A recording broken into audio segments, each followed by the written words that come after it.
Bom, boa tarde para todo mundo. Deixa eu só me situar na temporalidade aqui. Beleza. Bom, eu vou falar um pouquinho para vocês sobre análise de dados, usando uma ferramenta que já é bastante conhecida por alguns departamentos aqui na Unicamp. Já tive o prazer de conversar com algumas pessoas. O departamento de biologia é um dos que usa ela. Só que eu vou dar uma visão um pouco diferente dela, um pouco além do que é falado no site do fabricante da ferramenta, né? Então, vamos lá, prometo ser bem rápido e eu gosto de interagir um pouquinho na apresentação, tá, galera? Então, vocês vão ter que levantar a mão algumas vezes. Então, vamos lá. Há muito tempo atrás, não muito assim, essa era uma visão que a gente tinha de armazenamento dos nossos sistemas rodando em máquinas dentro de um data center. Hoje, tem pessoas que nunca viram um data center, acreditem em mim. Tem pessoas que nunca viram máquinas, acham que tudo nasce na nuvem e não existe nada por trás. Então, aqui a gente tinha uma dificuldade, nessa época, de coletar informação já. Principalmente informação da máquina em si. Logs, questão de temperatura de data center, temperatura de rack, centralizar isso tudo em um lugar só e conseguir tomar alguma decisão. Já era complicado nessa época, não era nada fácil. Eu tive problemas nessa época para fazer as coisas, sempre gostei de centralizar informações. E aí, depois as coisas começaram a evoluir um pouquinho mais. As latas passaram a ter mais coisas dentro delas. E aí a gente começou a ter máquina virtual. E aí a dificuldade de coletar dados começou a ficar maior ainda, porque antes eu tinha um nó, uma lata enfiada num rack, e essa lata sustentava um sistema geralmente. Eu passei a ter uma lata com várias caixinhas dentro dessa lata, e a quantidade de informação continuou aumentando, a demanda por informação cada vez maior, as coisas começaram a ficar mais distribuídas, e aí chegou a famigerada cloud, né? Onde as coisas crescem, temos a sensação de recursos infinitos, mas o recurso ele é limitado ao seu poder de pagamento do boleto no final do mês ou seu cartão de crédito. E aí você cresce máquina, desce máquina, põe máquina, cria sistemas complexos, coleta, estava no meetup ontem da AWS, você coleta coisas, joga em algo de inteligência artificial, aquilo gera um output, e tudo isso está espalhado, crescendo em tudo quanto é canto. E o desafio de ter as informações centralizadas para uma análise continua aumentando. E as pessoas estão postergando fazer isso de uma forma, entre aspas, decente, há bastante tempo. E aí, não bastando eu ter máquinas virtuais, eu ter máquina como serviço, me vem o famigerado do container. Onde, enquanto eu falo container, nasce 1 milhão de microserviços e morre 1 milhão de microserviços. E as coisas começam a ficar cada vez mais complicadas de pegar informação. E aqui eu ainda estou falando só de informação de máquina, às vezes, do que está sendo gerado em um sistema, né? Hoje, eu não sou um especialista em dados, mas todo mundo fala que dados virou o novo petróleo, né? Se você tem dados, você tem dinheiro, você consegue fazer dinheiro.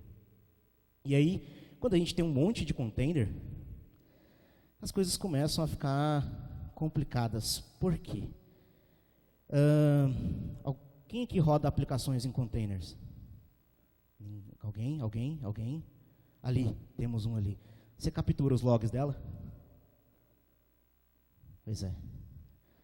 Ficou fácil colocar no ar e as pessoas não capturam logs ou fazem uma abordagem de captura de logs, informações e métricas um pouco errada. Não é fácil. E aí as coisas vão evoluindo, cada vez a necessidade de mais coletas. E aí vem algo que vem a calhar com a palestra anterior, a famigerada internet das coisas. Que para mim sempre foi a internet das coisas, porque eu nunca estive conectado nela. Sempre teve alguma coisa conectada nela. Um computador, para mim, uma coisa, ele estava conectado. Então, para mim, sempre tivemos uma internet das coisas. Só que isso começa a aumentar. Wearable devices, então você tem teu relógio inteligente, teu medidor de insulina inteligente, medidores de energia, inversores, e toda essa informação está sendo gerada e mandada para algum lugar. Ou, se não está sendo utilizada, você está perdendo inteligência. E aí, devices, cara, tem de tudo. O que a gente imaginar, existe um device fazendo alguma coisa. E melhora, porque junto dessa coisa arada toda, eu ainda tenho negócios. E muitas vezes negócios são amparados em dados que estão sendo gerados por um device, como por exemplo um inversor. A empresa que vende um inversor tem o seu negócio amparado nos dados gerados pelo inversor, para ela saber o que está acontecendo, saber o quanto você está economizando, saber o quanto isso foi útil, não foi útil, saber quantas pessoas passaram por um lugar, quantas pessoas consumiram algo. Marketing tem consumido muito disso agora, dessa inteligência, né? Data-driven é a palavra do momento. Não gosto de usar essas frases bonitinhas, data-driven e tal, mas é isso, é guiado a dados. O mundo hoje é guiado a dados. As grandes empresas do mundo, as maiores, vivem de dados. O Google vive de dados. O Facebook vive de dados. O Netflix vive de dados. Não é de te entregar série. O Uber vive de dados. Não é de te entregar um carro na porta. O dado é o que faz eles terem dinheiro. Porque eles entendem o teu comportamento, eles entendem como o negócio deles tem atingido você, como você tem consumido, modelam o negócio e te devolvem algo que você fica, uau, que doido, ele me entende. Pois é, mas na verdade ele está te analisando o tempo todo. E a gente tem essa capacidade de montar essa análise dentro de casa, muito simples, muito fácil, e começar a analisar toda a informação que a gente gera. E a gente gera muita informação, mas muita mesmo, e a gente não sabe o quanto a gente gera de informação. E aí, isso aqui tem se tornado algo extremamente comum. Eu trabalho com centralização de eventos, em geral, e não importa que tipo de evento que está acontecendo, e esse tem sido um mundo cada vez mais comum. Diversos inputs de devices esquisitos, inputs de containers, de aplicações, de uma planilha, input de uma câmera. Tudo isso é dado que, se você centralizar em algum lugar, você consegue ter inteligência.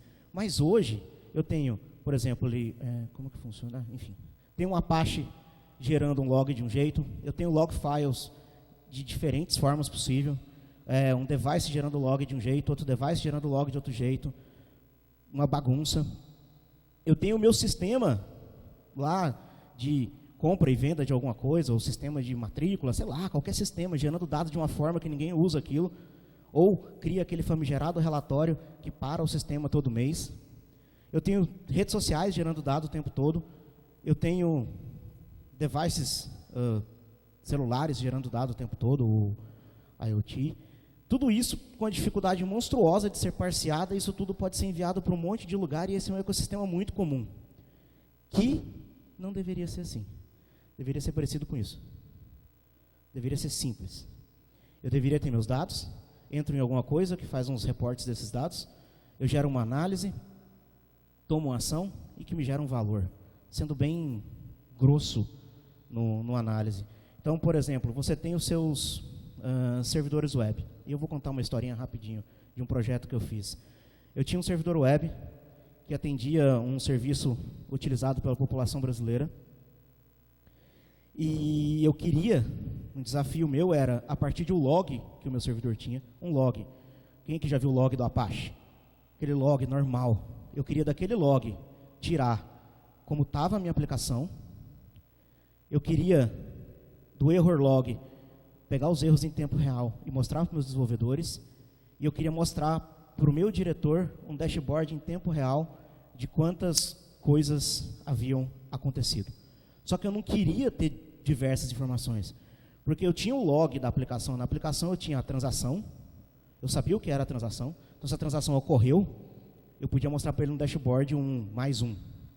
Eu podia mostrar para minha equipe de infraestrutura quantas transações por segundo estavam acontecendo e a relação dessas transações com o consumo de CPU.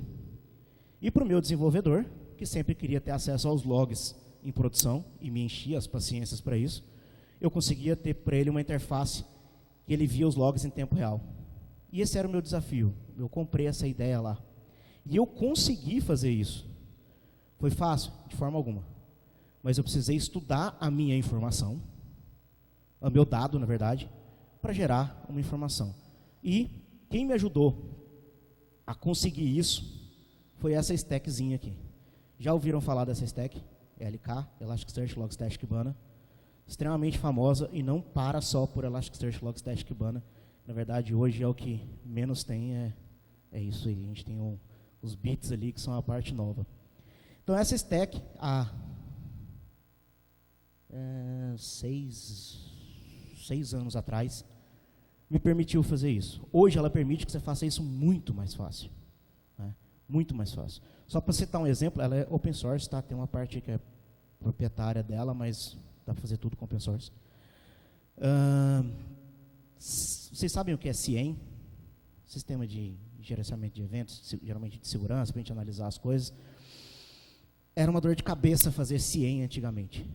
Hoje, na verdade ontem, a Elasticstack lançou o dashboard de SIEM dela. Então, se você quer começar a ter noção dos eventos de segurança das suas máquinas, e não sabe por onde começar, já está pronto. Basta fazer um shipper do log para lá, e ela tem um dashboard pronto. Você não tem nenhum trabalho de fazer um dashboard. Só não faz hoje quem tem preguiça. Então, assim, esses caras aí me ajudaram, e a gente tem, a grosso modo, 3 camadas. A primeira camada é o Kibana, que é o cara responsável por visualizar. Eu brinco que o Kibana te transforma, com todo o respeito, em um cientista de dados. Você se sente um maluco. Você começa a fazer gráfico, a juntar informação, a fazer query muito fácil e ver as coisas. Mas você está longe ainda de ser um cientista de dados. Mas você tem ideia do que está acontecendo, coisa que antes você não tinha ideia. Para eu fazer um dashboard há 8, 9 anos atrás, era uma dor de cabeça. Hoje é porque eu não estou usando o meu computador, enfim, dá uma trabalheira e tudo. Mas hoje, com 45 segundos, ou quiçá 1 minuto, eu subo uma estrutura toda completa e gero um dashboard pronto na minha máquina. Pegando logs do Apache, por exemplo, usando o Docker. Então, assim, é muito rápido hoje fazer isso. E aí a gente tem o Elasticsearch, que é não é uma base de dados, né, mas é uma base de dados documental, onde eu tenho a estrutura de documentos, e eu guardo esses documentos, e ele é full text search. E quando a gente está falando de buscar informação, nada melhor do que uma base full text search, para eu fazer buscas. E aí exemplos de quem usa Elasticsearch, por exemplo, porque às vezes pode vir na cabeça de algumas pessoas, Elasticsearch, coisa muito, ninguém usa isso. Se alguém aqui já pediu um carro pelo Uber, saiba que aquele mapinha, quem está te entregando ele, toda a parte de GeoPoint, é o Elasticsearch. Quem usa ou já usou o Tinder, a parte de matching é feita com Elasticsearch. Então, assim, ele te permite fazer análise de informação, ele te permite, eu vou falar mais dele mais para frente, mas só para contextualizar um pouco, permite que você faça instalação na sua máquina em poucos minutos, ou tenha um cluster de mais de 10 mil nós, como algumas empresas têm, em poucos minutos. 10 mil nós dá um certo trabalhinho, né, gente? 10 mil nós é nó pra caramba, mas também é fácil. E a gente tem a parte de ingest, e aí a gente tem os bits. Eu vou falar um pouco mais sobre bits, mas bits basicamente são enviadores leves, é uma palavra feia, né, mas é lightweight shippers. Eu não sei uma tradução boa para isso, mas são enviadores leves de dados que com função específica, e a gente vai ver essas funções. E a gente tem a ferramenta que eu mais amo nessa stack toda, que é o Logstash, que é o cara responsável por fazer os dados entrar. A magia do Natal acontece dentro do filter e eu tenho um output para algum lugar. Então, esses são os caras que a gente tem. E aí, a gente tem o coração de toda a história, que é o Elasticsearch. Deixa eu só pegar um negocinho aqui, que eu tenho algumas notas que eu não posso esquecer de falar. E assim, o Elasticsearch, ele é um motor onde tudo acontece. Tudo depende dele para acontecer. Porque, como eu já disse, ele é uma base de full text search, onde a gente tem a capacidade de buscar tudo que a gente quiser. A gente tem a capacidade de perguntar coisas para ele responder de forma fácil, porque o sistema de query dele é muito interessante. Para ser bem sincero, é uma ferramenta muito legal, mas toda a magia é feita pelo Lucene. Já ouviram falar de Lucene? Projeto da Apache? Então, a magia do Natal dentro do Elastic é Lucene Query. E ele facilitou o acesso a essas coisas. E aí, a gente tem alguns pontos interessantes. Elasticsearch é rápido. Mentira. Não, sim, ele é rápido. E ele é muito rápido. Por trabalhar com o modelo de Inverted Index, é um modelo que o Lucene prega, ele fica muito rápido. Porque quando eu fui estudar Inverted Index, eu fui ler, putz, que coisa mágica que é isso, e eu me descobri que nada mais é do que o famoso índice remissivo que tem no final do nosso livro. Né? Acho que é índice remissivo que chama mesmo, onde você tem as palavras e a página que aquela palavra está, ou as páginas que ela está, para você buscar mais fácil e achar um conteúdo.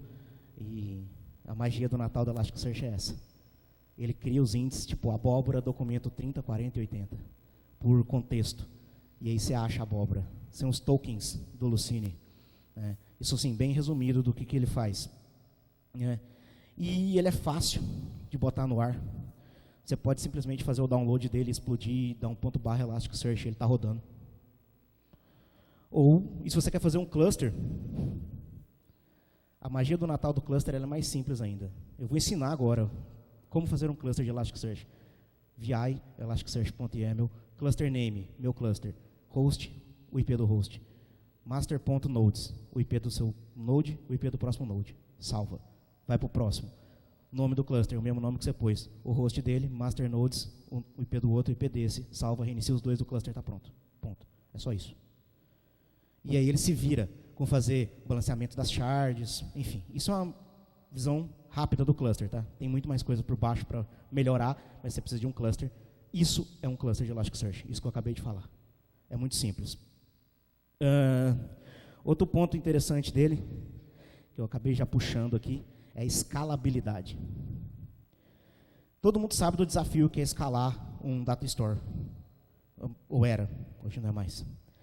O Elasticsearch, você pluga caixas uma do lado da outra. Vou chamar de caixas, tá? Porque eu sou velho, eu ainda uso a palavra caixas. Uma do lado da outra, muito rapidamente. E a mágica acontece. Então você tem lá uma certa configuração e fala assim, putz, preciso de mais um nó. Você vai lá, sobe mais um nó. E nesse momento, ele automaticamente vai fazer o balanceamento, vai espalhar as shards, fazer as réplicas, blá, blá, e está no ar. Aí você derruba o nó. Magicamente ele refaz as coisas e as coisas funcionam. Então ele cresce e diminui. Diminuir nunca é bom. Mas ele cresce e diminui muito facilmente. Então, assim, para você escalar ele, basta botar mais caixas. E uma das ideias da Elastic é que, out of the box, né, do jeito que você põe ele para funcionar, ele performa razoavelmente bem. Ele atende 99% dos casos. Você tira da caixa e põe para rodar. Né? Instalou, botou para rodar, montou o cluster, ele funciona. Já trabalhei com clusters com ingestão de 300 GB de dados por dia, tranquilo, 2 pés nas costas. Outro ponto extremamente interessante do nosso jovem, eu já falei, cara, eu vou falando, eu adianto as coisas, nem vejo que eu adiantei. Resiliência. Como você monta um cluster e tem espalhamento entre as shards, entre as réplicas, você cria réplicas de dado, pensa que você monta uma estrutura de forma que você perdeu um nó, você não perde dados. Quando eu falo disso, eu vejo lá um tempo atrás, quando eu falava de montar clusters, data store, coisas espalhadas, era difícil. E hoje eu ponho rodando dentro do meu notebook. Então, as coisas estão ficando cada vez mais fáceis para a gente fazer as coisas. Então você adiciona nós, se você perder nós, você não perde dados, se você configurou de certa forma correta as suas réplicas e tudo. E quando ele vai fazer as buscas, ele também é um cara bem espertinho, porque ele sabe mais ou menos onde as coisas estão, então você pode perguntar para qualquer nó. O cluster também é um negócio muito estranho. Você pergunta para qualquer nó, e qualquer nó sabe onde as coisas estão. Obviamente que quando as coisas começam a crescer demais, é interessante que você tenha master nodes, ingest nodes, data nodes, e control node, e aí você vai, porque está ficando grande. Mas até 3, 4 nós, 2, 3 terabytes de dados, funciona magicamente assim. Flexibilidade. Ele também é um cara flexível por trabalhar com esse modelo documental. Então, por exemplo, quando a gente está falando de logs, se a gente pegar, por exemplo, o Filebit, que eu vou falar lá na frente o que é, mas explicando rapidamente, é um shipper de files, né? O Filebit é um shipper de files. Ele gera uma estrutura no Elasticsearch, que o Elasticsearch, a sua estrutura de dados chamada de mapping. Ele gera um mapping de mais ou menos 2050 campos. Só que se o meu log de Apache só usa 30 desses campos, ok, joga lá para dentro. Se o meu log do meu syslog gera 70 campos, ok, joga para dentro do mesmo índice. E não tem problema, a princípio. Pode ser que tenha quando cresce demais, mas a princípio não tem. E ele serve para logs, ele serve para o Uber te mostrar teu carro, ele serve para o Tinder mostrar quem tem match contigo, quem está mais próximo. Ele serve para uma telecom, no caso, o último trabalho que eu fiz, para levantar dados de uma telecom. Ele serve para pegar dados de redes sociais e ajudar em políticas de governo, que é um projeto também que eu já fiz. Ele serve para você analisar sentimentos das suas coisas na rede social. Então ele tem múltiplos casos de uso. E é uma ferramenta teoricamente simples. E aí, passando um pouquinho pelo nosso brother Kibana. Kibana é um cara legal, é um cara que vai te ajudar a ver as coisas de uma maneira mais simples e fácil.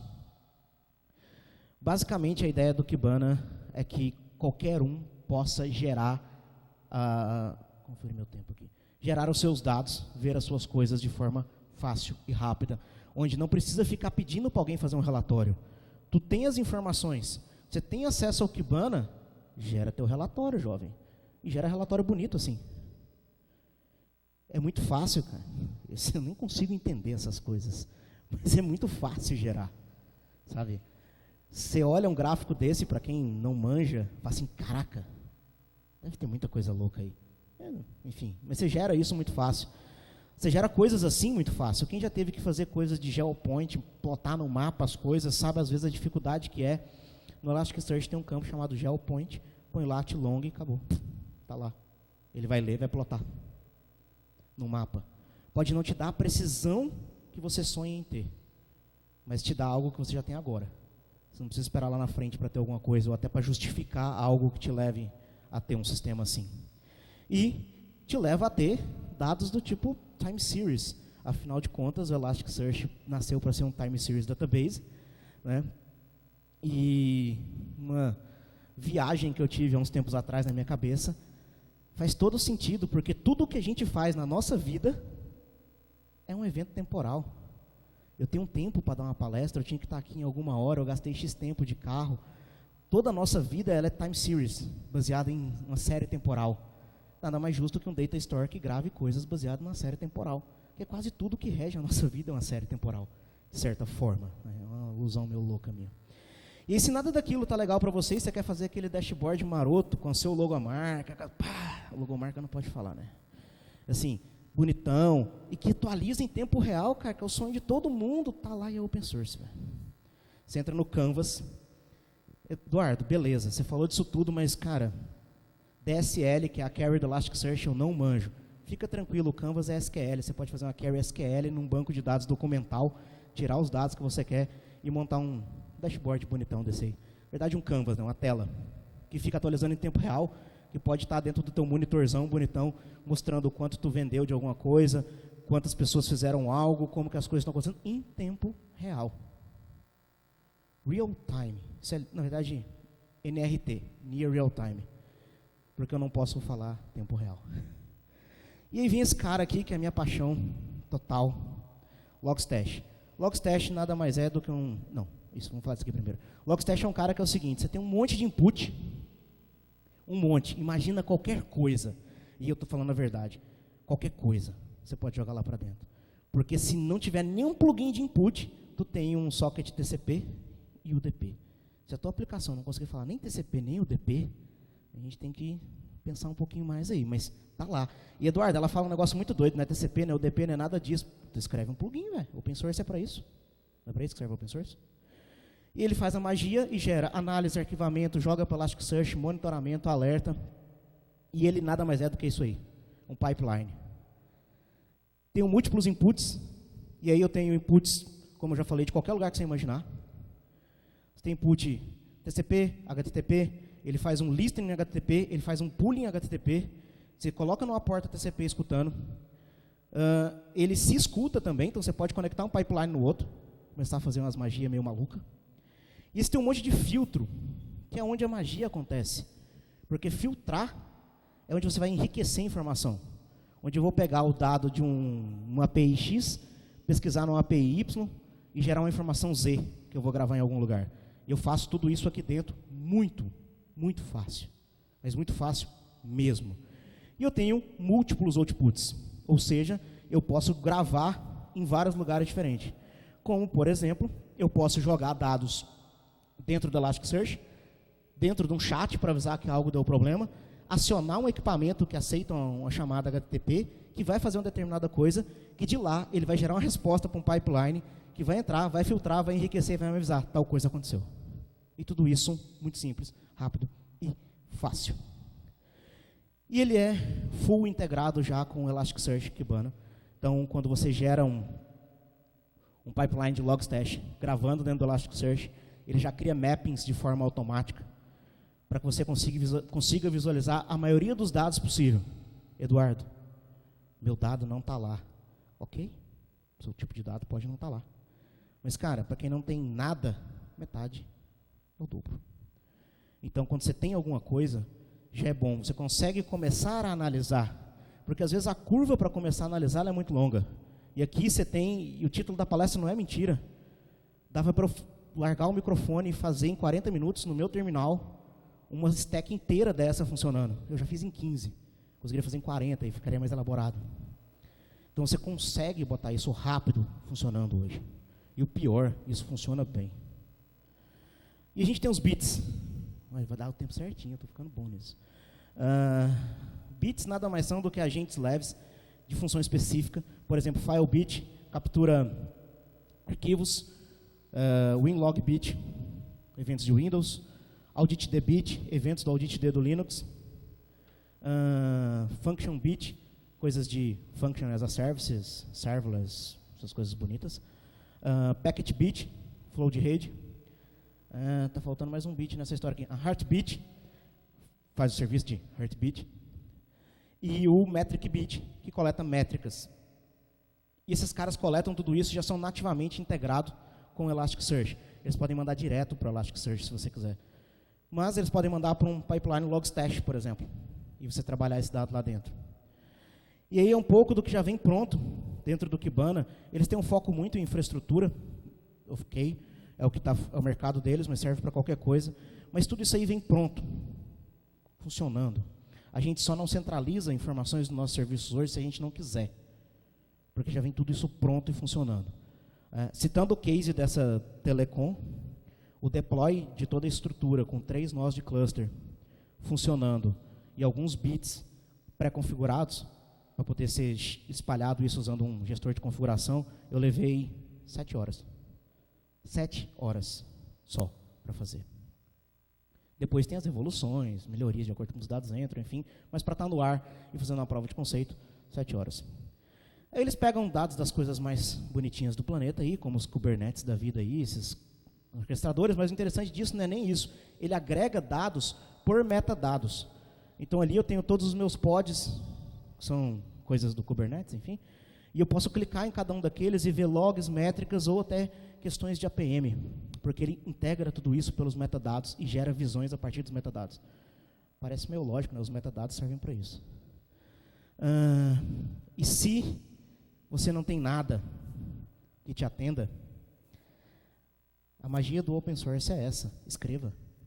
Tem a libbit, que é uma lib que te permite escrever bits. Isso que é o interessante do open source. Se a gente não gosta dessa parte do open source, que é eu poder escrever, eu poder mexer no código, eu poder adaptar, eu poder gerar o meu, a gente não precisa falar de open source, a gente pode falar de freeware, que dá na mesma, eu só quero de graça, não me importa o que esteja acontecendo. Então isso é o legal, você pegar e escrever o teu, porque você precisa de um case específico. E não, muitas vezes, falar mal da ferramenta, porque ela não te atende, mas ela é open source. Tu pode fazer o que tu quiser, entendeu? E aí, para finalizar um pouco aqui as coisas, tudo no mundo é dados. Dado é o novo petróleo, o novo ouro, a nova moeda do momento. Uma universidade como essa gera dados absurdos, eu imagino. Muita informação, muito dado que está perdido no meio do caminho, que poderia juntar e tirar uma inteligência. Um exemplo daquele projeto lá do Campus, acho que é Campus Sustentável, né, que são os IoTs, aquela coisa toda, ali deve gerar informação demais legal para tomada de decisão ou até para justificativa de continuidade de um projeto. E tudo isso em tempo real, rápido, fácil e simples.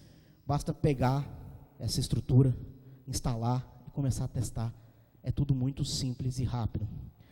E era isso que eu tinha para falar, eu consegui cumprir a minha meta de não estourar o tempo, eu tenho lutado contra isso. Quem tiver LinkedIn, quiser me adicionar, Eduardo Neves, ou leiam este QR Code. Papo de Cidadania, a comunidade open source da qual eu faço parte, junto com este caboclo que está aqui na frente. A gente divulga informações, faz vídeos, webinars, tudo sobre coisas open source e sobre conceitos, porque eu acredito muito que, muito antes de você saber ferramenta A ou B, é importante você ter um conhecimento estruturante, porque o conhecimento estruturante vai te fazer qualquer coisa.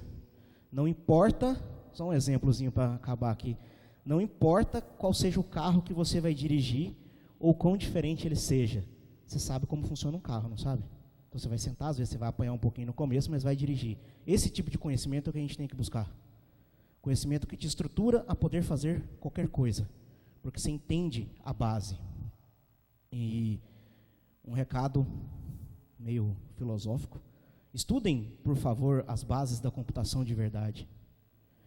Tem muita gente no mercado que não sabe como funciona o computador, não sabe como funciona a computação e está trabalhando com computação.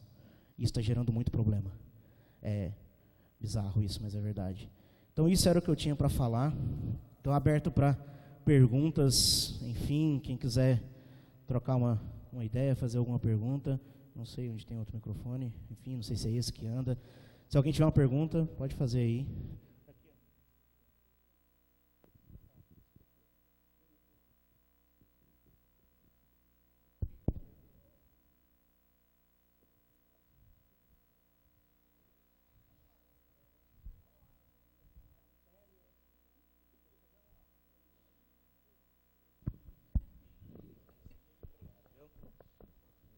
Oi. Boa tarde, Eduardo. Boa tarde. Obrigado pela palestra. Várias unidades aqui da universidade têm usado o Elasticsearch, né? E eu queria saber da sua experiência, como a gente tem um passivo muito grande de base de dados relacionais, quando a gente vai fazer a ingestão dos dados no Elastic, tem esse gap entre o mundo relacional, né, e o mundo orientado a documentos, né? E aí a gente tem um trabalho aí, um plus de trabalho aí um pouco suado, dependendo de como está esse mundo relacional aí, né? Você tem tido experiências mais com logs ou com esse mundo relacional também? Trazer as informações do mundo relacional para dentro do Elastic. E me permite fazer mais uma pergunta? Sim. Sobre o Open Distro da AWS, né? O que você acha? Porque o Elastic com certeza é referência, né? Só que assim, tem um detalhe, né? Eu estava lendo a documentação e para você conectar no LDAP, por exemplo, ele é pago, né? O Elastic. A questão do controle de acesso eles liberaram recentemente, mas para plugar no LDAP, por exemplo, ele é pago. Então, no nosso caso lá no Centro de Computação, a gente está usando o Open Distro. A questão do relacional, eu tive agora um projeto de e-commerce Basicamente foi isso. Eles tinham que sair de uma base relacional e ir para uma base orientada a documento. Não foi fácil, porque é um paradigma diferente para os programadores, é um paradigma diferente para quem mexe com banco. Eu estou com um caso desse agora na família, assim, né? Meu cunhado é programador e eu estou evangelizando ele para bases documentais. E aí ele tá, cara, é tudo muito diferente. Realmente é diferente. O conceito de pensar é diferente, que você tem um baita documento com tudo dentro dele, né? Você não tem joins que acontecem, você tem uma coisa... Dá muito trabalho mesmo, né? É trabalhoso. O que eu fiz nesse caso do e-commerce foi, fazemos um river de dados ali direto, tipo, tira a base as is de algumas coisas, putz, está faltando isso aqui, então vamos lá, refazemos o mapping, adicionamos isso, reindex, põe de novo. Porque eu tinha essa possibilidade de fazer e de ir evoluindo aos poucos. Quanto à questão da briga OpenDistro e Elastic, vamos lá, ser bem rápido. Eu sou Community Manager de Elastic para Campinas, né? Então os meetups de Elastic sou eu que organizo. Eu critico muito a questão da Elastic quanto ao seu licenciamento. Tipo, liberar, botar usuário e senha, mas querer que eu me conecte no OpenLDAP eu ter que pagar licença. Desculpem a palavra, é ridículo. É ridículo. Né? Faça eu te contratar de você uma subscrição porque você é bom, não porque você me capa funcionalidades. Então, isso eu discuto muito com eles. É uma briga. Não tenho solução para OpenLDAP ainda no Elastic. Então, ir para um OpenDistro é uma ideia. É uma briga forte. Elastic e Amazon estão emburradas umas com as outras, estão se gostando mais do que gostariam, apesar de no AWS Summit vai ter patrocínio da Elastic, mas enfim. Não tem solução dentro da Elastic em si. Teria que buscar algo fora ou tentar, de certa forma, codificar alguma coisa, né? E aí fica meio estranho, mas aguarde, porque eu acho que a cabeça da Elastic está mudando em algumas coisas. Estão vendo que não é tão assim. Espero que eu tenha conseguido responder um pouquinho. Tem mais uma? Não tem? Não tem? Olhei uma, mais uma. Mais uma? Vai, não vai? Não vai? Eu sou cego, não consigo ver se tem mãos levantadas. Não tem mãos levantadas? Não tem, a pessoa fez assim, tipo, vou, não vou. Então não vai. Então acho que é isso, não vejo mãos. Se tiver mãos, eu vou estar ali fora ali um pouquinho. Acho que tem um coffee agora, né? Eu vou estar ali, a gente troca uma ideia. É isso, muito obrigado pela atenção de todo mundo. Espero ter atingido o objetivo aí. Valeu.